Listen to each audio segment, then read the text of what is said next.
স্বাগত খেলা যোগে আপনাদের সাথে আছি আমি ফাইম রহমান। বিশ্বকাপে খেলা হচ্ছে না, ভারতের মাটিতে বাংলাদেশ বিশ্বকাপ খেলবে না। ক্রিকেটারদের সঙ্গে ক্রীড়া উপদেষ্টার মিটিং এর পরও কোনো সুখবর মেলেনি। তবে বিসিবি আর সরকার এখনো আশা ছাড়েনি। শ্রীলঙ্কার মাটিতে এখনো বিশ্বকাপ খেলার স্বপ্ন দেখছে বাংলাদেশ। ক্রীড়া উপদেষ্টা আসিফ নজরুল গণমাধ্যমে এমনটাই জানিয়েছেন। নাহিয়ান বিন জসিমের রিপোর্টে বিস্তারিত। ডিসিশনটা কি হইল আসলে একটু যদি বলে যান, আর সবাই তো টেনশনে, বলার মতো যদি কিছু থাকে। বাসাতে এখন তারপরে বাসা আপাতত বাড়ি যাই টি-20 ক্যাপ্টেন লিটন কুমার দাস ক্রীড়া উপদেষ্টার সঙ্গে জরুরি মিটিংটা শেষ করে যখন বেরিয়ে যাচ্ছিলেন, তখন খেলা যোগের মাইক্রোফোনে একটা কথাই বলেছেন অনেক চেষ্টার পরে। তার কথার অর্থটা একদম পানির মতো পরিষ্কার। যেহেতু খেলা নেই, আপাতত অবসর, তাই ক্রিকেটাররা বাড়িতেই ফিরে যাচ্ছেন। আগামী 1-1.5 মাসে বাংলাদেশের কোনো ধরনের ব্যস্ততা নেই, কারণ টি-20 বিশ্বকাপটা যে খেলা হচ্ছে না সেটা একরকম পরিষ্কার হয়ে গেছে। বাংলাদেশ শুরুতে যে অবস্থানে ছিল, শেষেও এসেও একই অবস্থানে। একটা মিরাকলের আশায় ছিল বিসিবি এবং বিসিবি প্রেসিডেন্ট আমিনুল ইসলাম বুলবুল, কিন্তু শেষ পর্যন্ত সেই মিরাকলটা হয়নি। ওই ঘটনার পরে কি এমন চেঞ্জ হয়েছে ভারতের যে আমরা ভাবতে পারবো যে ভারতে আবার কোনো উগ্রবাদী আস্ফালন হবে না, এবং ভারত আমাদেরকে মুস্তাফিজকে নিরাপত্তা দিতে পারে নাই তো কি হয়েছে? আমাদের ক্রিকেটারদের, আমাদের সাংবাদিকদের, আমাদের দর্শকদের সবাইকে নিরাপত্তা দিতে পারবে। তাই আমাদের ডিসিশন পরিবর্তন হওয়ার কোনো রকম স্কোপ নাই। আইসিসির সিদ্ধান্তকে কোনোভাবেই বাংলাদেশের সরকার বা বিসিবি মেনে নিতে পারছে না। একটাই কারণ, বাংলাদেশ নিজেদেরকে ভারতের মাটিতে নিরাপদ মনে করছে না। যতই বাংলাদেশের পক্ষ থেকে বলা হোক বাংলাদেশ এখনও বিশ্বকাপ খেলার স্বপ্ন দেখছে, আদতে কিন্তু বাংলাদেশের বিশ্বকাপ খেলার স্বপ্নটা শেষ। তবে ওই যে শ্রীলঙ্কার মাটিতে বিশ্বকাপ খেলার একটা স্বপ্ন, যেটা এখন অনেকটা মরীচিকার মতো, সেই স্বপ্নটার কথা এখনও কিন্তু বাংলাদেশ ভাবছে। ক্রীড়া উপদেষ্টা এখনও শ্রীলঙ্কার মাটিতে বিশ্বকাপ খেলার স্বপ্ন দেখছেন, কিন্তু আদতে বাংলাদেশের বিশ্বকাপ খেলার স্বপ্নটা শেষ, সেটা সবাই বুঝে গেছেন, ক্রিকেটাররাও বুঝে গেছেন।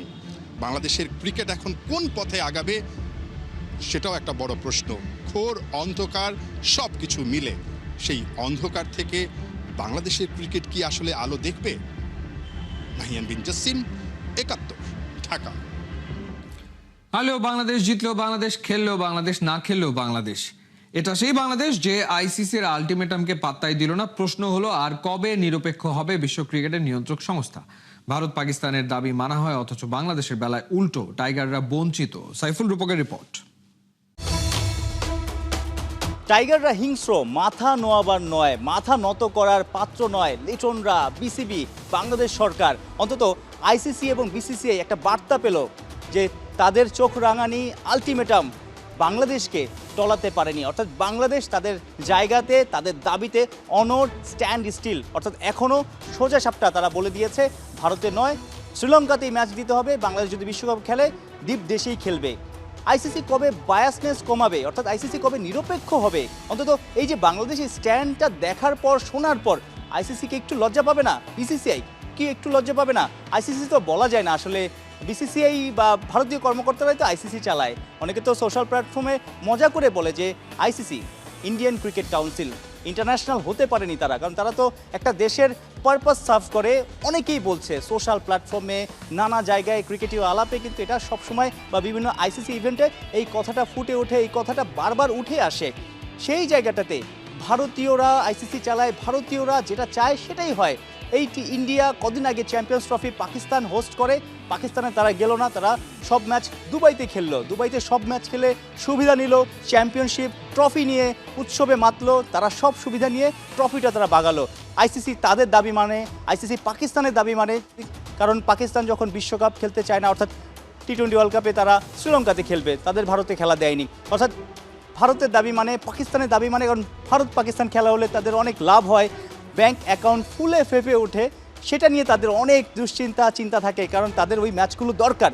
কিন্তু বাংলাদেশের বেলায় বাংলাদেশের যৌক্তিক দাবি, মুস্তাফিজকে যেখানে অপমান করা হলো, যেভাবে ছুঁড়ে ফেলে দেওয়া হলো অকারণে, মানে সেরকম কোনো কারণই নেই, অথচ একজন মুস্তাফিজকে তারা নিরাপত্তা দিতে পারে না।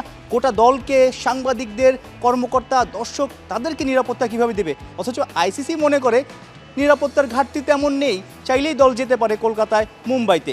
মানে এমন কথাও আইসিসি বলতে পারে, এমনভাবেও আসলে বিসিসিআই যেভাবে প্রেসক্রিপশন লিখে দিচ্ছে সেভাবে আইসিসি বলছে। আমরা সকলে বলছি যে শ্রীলঙ্কা কো হোস্ট না, শ্রীলঙ্কা হাইব্রিড মডেলের একটা অংশ, যেখানে অন্য অন্য দেশের খেলাগুলো হচ্ছে সেখানে। আমরা সেই দিকে তাকিয়ে আমরা বলেছিলাম যে যেহেতু এটা হাইব্রিড মডেলটাও হয়েছে বিকজ অফ সিকিউরিটি এবং গভর্নমেন্টের অনীহার কারণে, আমরা সেই লাইনেও তাদের আইসিসিকে বলার চেষ্টা করেছি এবং বুঝিয়েছি, কিন্তু তারপরে আমাদের আবেদনকে খারিজ করে দেওয়া হয়েছে। একটা টি-20 বিশ্বকাপ না খেললে খুব যে ক্ষতি হবে বিষয়টা তা না, অনেকে এটা বলছে, কিন্তু এই বিশ্বকাপ শেষ হলেই যে এই সমস্যার সমাধান হয়ে যাবে বা এই সমস্যাটা শেষ হয়ে যাবে বিষয়টা তা না। সামনের দিনগুলোতে এশিয়ার অঞ্চলের অনেক খেলা আছে, বিশ্ব মঞ্চের অনেক খেলা আছে, অলিম্পিকে ক্রিকেট আছে। তখন যদি এই ভারত অনেক ইভেন্ট আয়োজন করবে, তাদের দেশে অন্য দলগুলো না যেতে চায়, তখন কি আইসিসি বাংলাদেশের যেই সিদ্ধান্তটা চাপিয়ে দিচ্ছে সেই সিদ্ধান্তটা কি বড় দলগুলোকেও চাপিয়ে দিতে পারবে?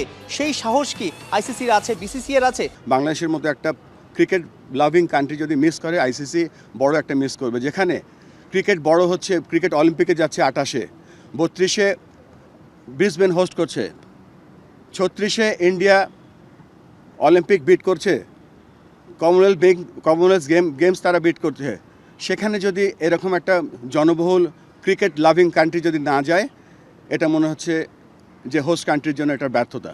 আমিনুল ইসলাম বুলবুল শেষ পর্যন্ত চেষ্টা করে যাবেন, অর্থাৎ আইসিসির যে ডেডলাইন সেটা তো আসলে 24 ঘন্টা শেষের পথেই। যে কোনো সময় আইসিসি হয়তো প্রেস রিলিজ দিয়ে দিতে পারে, বাংলাদেশের জায়গায় স্কটল্যান্ডকে তারা ঢুকিয়ে দিতে পারে বিশ্বকাপে। তবে শেষ পর্যন্ত, অর্থাৎ শুক্রবারের রাত পর্যন্ত, বৃহস্পতিবার রাত বা শুক্রবার পর্যন্ত হয়তো আইসিসি বা বিসিসিআই নানা জায়গায় শেষ চেষ্টাটা হয়তো করবেন। বিশ্বকাপে তারা পারফর্ম করতে চায়, ভালো করতে চায়, সেই মঞ্চটা যেন তারা পায়, শ্রীলঙ্কা যেন খেলতে পারে, সেই চেষ্টাটা শেষ পর্যন্ত করে যাবেন সভাপতি আমিনুল ইসলাম বুলবুল। সাইফুল রূপক, 71। বিশ্ব ক্রিকেটে নজিরবিহীন বিব্রতকর অবস্থা। 40 বছরের ক্রিকেটীয় পথ চলায় প্রথমবার বাংলাদেশকে এমন অবস্থায় ফেলা হয়েছে যাকে একঘরে বললেও ভুল হবে না। বিশ্বকাপে নিজেদের ভেন্যু পরিবর্তনের দাবিতে এক পাকিস্তান ছাড়া কোনো দেশই পাশে দাঁড়ায়নি। অবশ্য পাকিস্তান বাংলাদেশের পাশে নাকি ভারতের বিপক্ষে, সে প্রশ্ন উঠেছে জোরে সোরে। এই গুরুগম্ভীর আলোচনা বাদ দিলে আপাত দৃষ্টিতে বাংলাদেশের পাশেই আছে পাকিস্তানের ক্রিকেট মহল। এই যেমন সাবেক পাক ক্রিকেটার রশিদ লতিফ ভারত থেকে ভেন্যু সরাবার দাবি না মানায় আইসিসিকে ধুয়ে দিয়েছেন। জানিয়েছেন আইসিসি বাংলাদেশ ক্রিকেট বোর্ডকে একদিন সময় দিয়েছে যে তারা ভারতে বিশ্বকাপ খেলবে কিনা তা নিশ্চিত করতে। আইসিসি জানিয়েছে যে ভারতে বাংলাদেশ ক্রিকেট দলের খেলোয়াড়দের জন্য কোনো নিরাপত্তা উদ্বেগ নেই, কারণ আইসিসির প্রধান অমিত শাহর ছেলে, যিনি বিজেপির সাথে যুক্ত। আইসিসি সম্পূর্ণরূপে বিজেপি আরএসএস দ্বারা নিয়ন্ত্রিত। শুধু তাই নয়, রশিদ লতিফ মনে করিয়ে দিয়েছেন পিসিবি একমাত্র দল যারা বাংলাদেশ ক্রিকেট বোর্ডের সাথে কাঁধে কাঁধ মিলিয়ে দাঁড়িয়ে আছে। এমনকি তার প্রত্যাশা, বাংলাদেশ ক্রিকেট দল যদি ভারতে না যায় তবে পিসিবির প্রতিবাদ জানানো উচিত। এদিকে পাকিস্তানের কাছে ফ্রেন্ডলি ফিডব্যাক পেলেও ভারতীয় ক্রিকেটাররা বাংলাদেশকে খোঁচা মেরেই যাচ্ছেন, যাদের মধ্যে বড় নাম অতুল ওয়াসান। সাবেক এই ভারতীয় ক্রিকেটার দেশটির গণমাধ্যম ANI-কে দেয়া এক সাক্ষাৎকারে আইসিসিকে অভিনন্দন জানিয়েছেন। তিনি নাকি এমনটাই আশা করছিলেন আর এটাই সঠিক সিদ্ধান্ত। একই সাথে বিসিসিআইকেও অভিনন্দন জানিয়ে অতুল বলেছেন, একটা দলের জন্য বাকি দলগুলোকে চাপে ফেলা ঠিক হতো না। বিশ্বকাপ বড় টুর্নামেন্ট উল্লেখ করে অতুল জানিয়েছেন, বিশ্বকাপে সবকিছু চিন্তা ভাবনা করে এগোতে হয়। বাংলাদেশ মূলত মোস্তাফিজকে আইপিএল থেকে বাদ দেয়ায় অভিমান করেছে। ক্রিকেটের বিভ্রান্ত হওয়া উচিত নয়। এখন বিকল্প হিসেবে স্কটল্যান্ড আছে, আর বাংলাদেশ কখনো কোনো টুর্নামেন্টে শিরোপা প্রত্যাশী হয়ে নামে না। পাকিস্তান আর ভারতীয় সাবেক ক্রিকেটারদের এই বাকযুদ্ধে অনেকটাই স্পষ্ট, দুই দেশ তাদের এজেন্ডা বাস্তবায়ন করছে, আর মাঝে পড়ে বাংলাদেশ ক্রিকেট বোর্ড হচ্ছে বিব্রত, বিশ্ব ক্রিকেটে অনেকটা নিঃসঙ্গ। পার্থ বণিক, 71।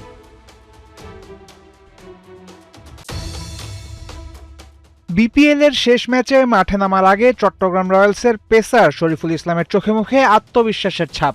অথচ টুর্নামেন্ট শুরুর আগে ওদের মনে ছিল নানা আশঙ্কা আর আতঙ্ক। দলটার মালিকপক্ষ ওদের গাছে তুলে মই কেড়ে নেয়ার মতো কাণ্ড ঘটিয়েছে, মাঝপথে ছেড়ে দিয়েছে দলের দায়িত্ব। দলটাকে তাই চালাচ্ছে বিসিবি, কমিটির দল বলেও ওদের তাই উপহাস করেছে কেউ কেউ। বিতর্ক পেছনে ফেলে চট্টগ্রাম রয়্যালস মাঠের খেলায় একে একে সবাইকে অবাক করেছে। খাতা কলমের বড় দলগুলোকে হারিয়ে সবার আগে নিশ্চিত করেছে ফাইনাল। তাই সেই মহারণের আগে ফুটবল নিয়ে গা গরম আর টিম বন্ডিং সেশনের মতো সাহস দেখানো রয়্যালদেরই মানায়। শেখ মেহেদীর দলকে একই সুতোয় গাঁথার কৃতিত্বটা বিসিবিরও। কোচ, ম্যানেজার, টিম ডিরেক্টর সবাই দিয়েছেন সর্বোচ্চটা চট্টগ্রামকে শক্তিশালী বানাতে। পর্দার আড়াল থেকে নাজমুল আবেদিন ফাহিমও নেড়েছেন কলকাঠি। মাঠে নামার আগে খেলোয়াড়দের শেষবার উজ্জীবিত করতে চেয়েছেন ফাহিম নিজেও। ব্যাটে বলে নিজেদের ঝালিয়ে নেয়ার কাজটাও যথাযথ করেছে চট্টগ্রাম রয়্যালস। তাই এখন ট্রফি জয়ের বাইরে অন্য কিছু ভাবছে না শেখ মেহেদীর দল। ফাইনালে যেহেতু উঠছি, শিরোপার স্বপ্ন কেন দেখবো না ভাই, সবাই দেখবে। বাট আগামীকালের দিনটা যাদের উপর থাকবে তারাই ভালো ক্রিকেট খেলবে, যারা সব ডিপার্টমেন্টে যারা ভালো করবে তারাই শিরোপা জিতবে। বাট আমার মনে হয় প্রত্যেকটা প্লেয়ারই চায় শিরোপা জিততে, সবার ভিতরে হাঙ্গারনেস আছে। কঠিন পথ পাড়ি দিয়ে ফাইনালে এসেছে রাজশাহী ওয়ারিয়র্সও। ম্যাচডে -1 আর তাই অনুশীলন করেনি ওয়ারিয়র্স। প্রাপ্য বিশ্রামের দিনও অবশ্য দলটার কোচের সব চিন্তা ছিল ট্রফি জয় নিয়ে। শুরু থেকে একটা স্বপ্ন নিয়ে আমরা যাত্রা শুরু করেছি, step by step last stage, এবং সেকেন্ড থটের সুযোগ নেই। আর কে কি করেছে, কে কি হয়েছে সেটা আসলে অতীত তার চিন্তা করতে চাই না।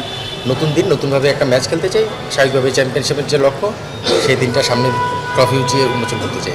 চলতি বিপিএলে 3বার মুখোমুখি হয়েছে রাজশাহী ও চট্টগ্রাম। রাজশাহীর 1 জয়ের বিপরীতে চট্টগ্রামের জয় 2 ম্যাচে। কিন্তু ফাইনালে খাতা কলমে এগিয়ে থেকেই মাঠে নামবে ওয়ারিয়র্স।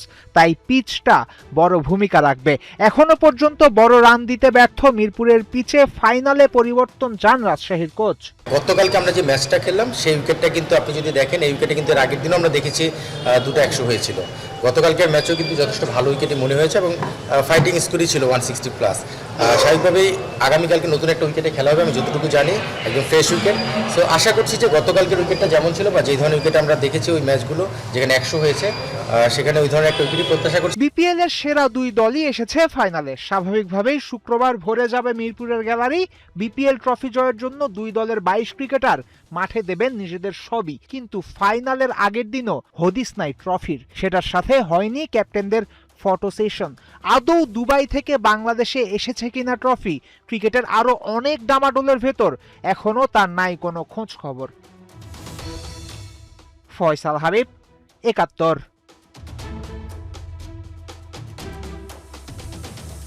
এই ছিল এই মুহূর্তের খেলা যোগে সরাসরি সংবাদ অনুষ্ঠান দেখতে চোখ রাখুন 71 ফেসবুক পেজ এবং সাবস্ক্রাইব করুন 71 ইউটিউব চ্যানেল। 71 সাথেই থাকুন।